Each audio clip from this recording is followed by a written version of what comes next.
خپلو ګل اوریدونکو دپاره خپل یو نظم په خپل اواز کې ریکارډ کوم. د نظم عنوان دی ګلکده.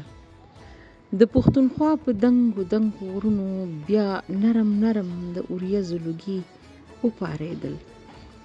د ګلورینو یخو هواګانو چپې په منډه درومي تیزه سیلی. شوروي اونې غني کاڼي بوټي هم چیړي رو مې د زړه تارونه. ماله خوشبو ستا د وطن ستا د بدن روړي. داسې نغمې خورې شي هر ترنګ یې تا یادوي. اورم یې زه یوازې ځان له دلته غلي د ګیر چاپېره لوړو غرونو دې قلا کې ناسته د خپلو لوړو حوصلو د مېړنو په چم کې. د دې وطن په موسمونو کاڼو بوټو خوشبویو مینه. ګله زه ستا تنها یم، ګله زه ستا تنها یم.